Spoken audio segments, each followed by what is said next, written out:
after me. So that is the only way you can get him out, if he's after you.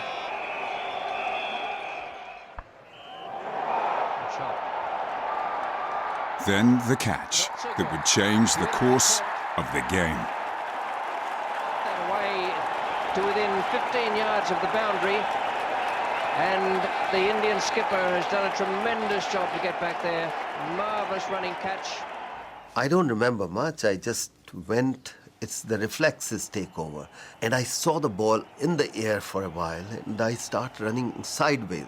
Halfway through, realize it's within my reach. It wasn't an easy catch. It didn't come straight to his hand. He had to do a bit of running. He had to get underneath it. My heart was in my mouth, so to say, as the ball went up. No, there were 2 or 3 players circling around it, but Kapil said, mine. I went with the motion, and I was lucky I was there. At that stage, of course, one was only hoping that, the margin of defeat would be lessened. But once that catch was taken, that moment was decisive. The Indian medium pacers were now able to exploit English conditions of cloud cover to swing the ball. He's gone!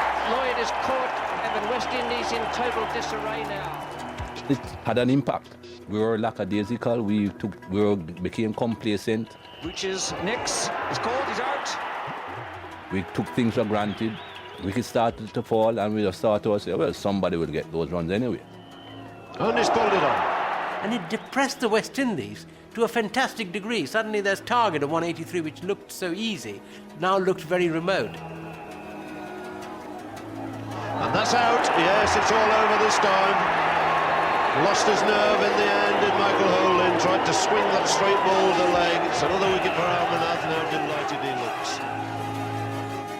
When the last wicket fell, when Michael only got out, we thought, and then that is the only time we thought we won the World Cup.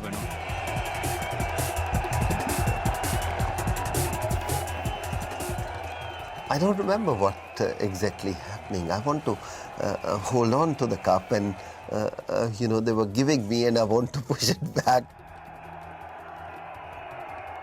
I think I was totally spaced out at that time, and I just took the cup. What they were saying with that noise, I don't remember. I don't remember at all.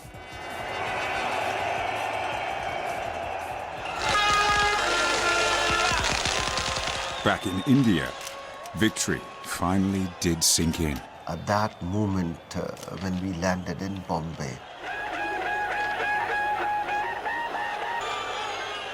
hundreds of thousands of people standing on the road, and we are in the bus, and we didn't know how to react.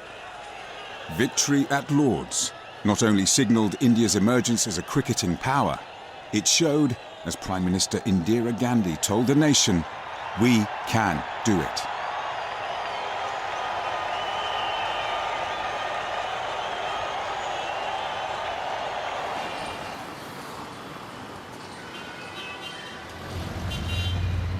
In 1991, India was transformed into a country which could do it in a rapidly changing world. Socialist planning and economic protectionism were replaced by privatization and access to India for foreign multinationals. Cricket, as the national game, became a critical arena for new money.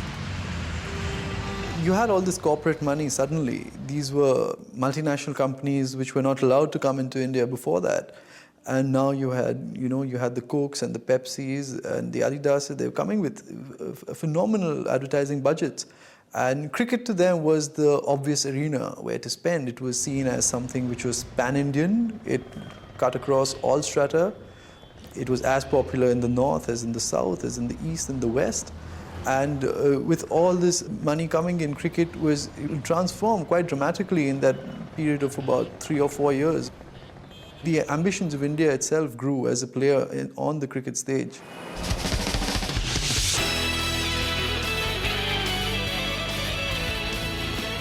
A very good evening to you and welcome once again. It's Thursday night on Dial C for cricket. My name is Manish Valicha, and as usual we're here with a question for you on the back of that selection for those. With the opening up of the economy came satellite television, which has made cricket a 7 days a week, 24-hour experience for homes all over India. side. That's why we see M. Vijay in the side, because he impressed everybody in the last Test match he played against Australia. Satellite television brought cricket from all over the world into India.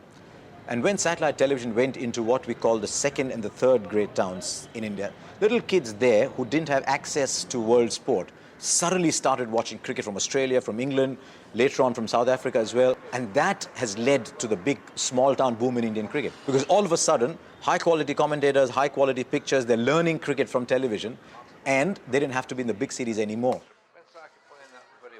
The arrival of satellite television took world cricket into the smallest corners of India. Good stroke there. Bowled in, left it alone. Complete misjudgment on the part of Vengsarkar. Out he goes.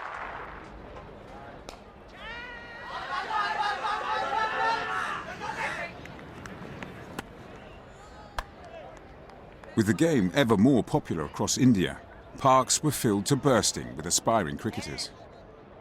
It was on these Maidans in Bombay that the next star to graduate from this city's celebrated batting academy first hit the headlines.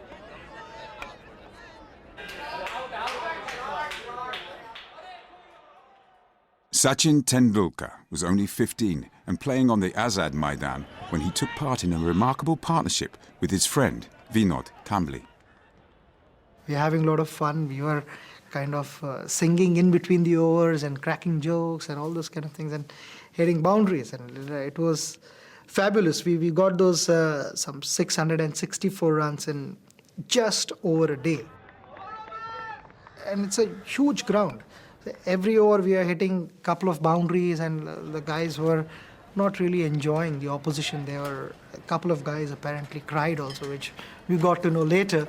But I scored 326 not out, and Vinod scored 349 not out. It was wonderful those days. The schoolboy Tendulkar was fast-tracked into the national team.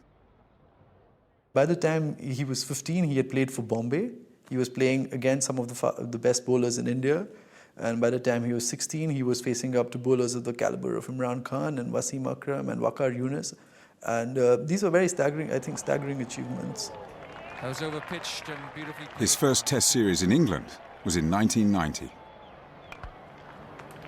And that's a half-century for Tendulkar. Lovely stroke. On the final day of the Old Trafford Test, Tendulkar produced a match-saving innings to announce that here was the heir apparent to Sunil Gavaskar. I don't know. I mean, I just went out and played the cricket that I know. I didn't try to be different. Obviously, there were plenty of fielders in the attacking positions, a lot of chat going around. That'll do. Way overslip. He was determined from ball number one. You know, the way he played straight, the way he played the English bowlers in English conditions, the way he adapted himself to the pitch that day, was phenomenal to watch. And I, for one, was filled with great pride that this young boy is performing so well. And there it is. Test match 100 for Tendulkar. Sachin Tendulkar had scored his first Test century at only 17 years and 112 days.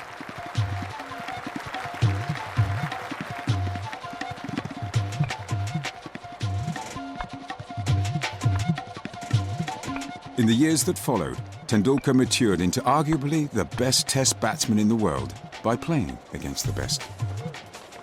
Gone for him. Beautifully played.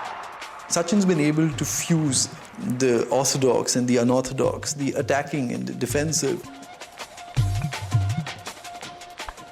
to be able to score runs quickly while still eliminating risk.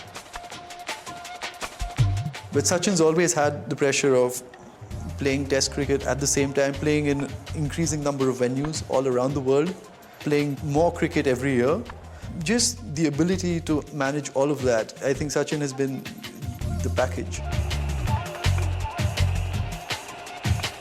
Sachin Tendulkar has scored thousands of runs, not only in Test matches, but also in international one-day games. 50 or 57 balls. He's a lovely